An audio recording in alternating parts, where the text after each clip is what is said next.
Hello, Westside Church. Well, we are just finishing our journey through the book of Titus. Today we're going to be in chapter 3, verse 12, and I want to read you Paul's words. He says, "As soon as I send Artemas or Tychicus to you, do your best to come to me at Nicopolis, because I have decided to winter there." Have you ever wished that God would just tell you what to do in life? You know, when you're facing big decisions that have weighty consequences, sometimes we just wish that God would tell us what to do. We've all felt that way. And yet, if God were to swoop into all of our lives and micromanage all of our everyday decisions, big and small, it wouldn't be very healthy. I think He lovingly knows that it's much better to walk with us through decision-making processes where we have to lean on Him, where we have to seek His guidance, and where we have to trust Him. We're going to see that in this passage today. Paul is actually facing a pretty sizable decision here. The decision whether to stay put in Nicopolis for the winter or to press on, risking the change of weather and the difficulty of getting into ports as things got worse and worse. There were pros and cons to both. And yet he finally had to make a decision. We don't see in this process, and we see this multiple times through the book of Acts, we don't see him laboring over some over-spiritualized thing of waiting for God to tell him what to do. At some point, he just simply employed wisdom and made a decision. Oftentimes, we face decisions like this that can't wait. He didn't have the time to just wait and see what would happen.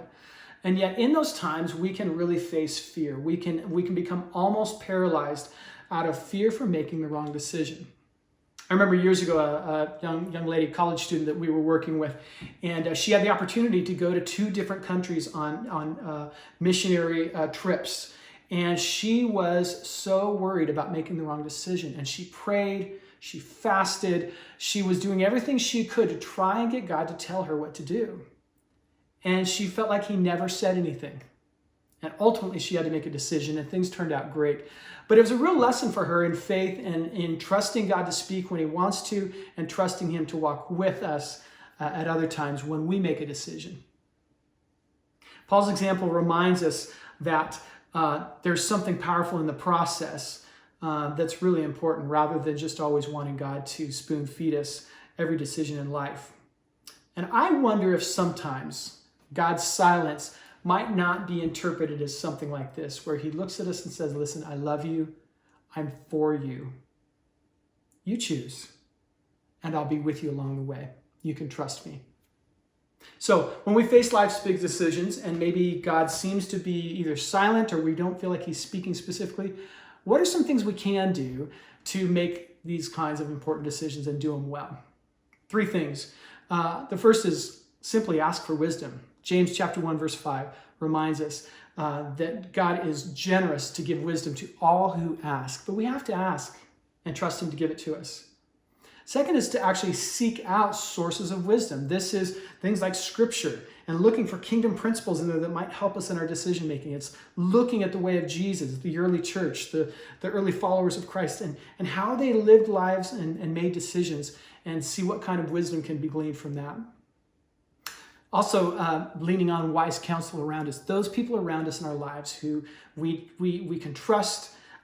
We see health in their life. They're not perfect, but we see health in them, and we can lean on them and ask for guidance, for input, for wisdom.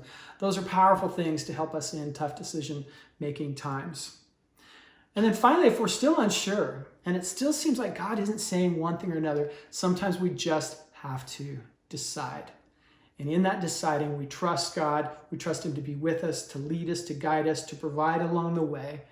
And there's something powerful in that works deep maturity in our faith and strengthens our walk with Christ. And it's priceless. Anyway, I hope Titus has been encouraging to you. I hope this passage has been. Join us tomorrow, the very last portion of Titus with Pastor Evan. And otherwise, have a great day.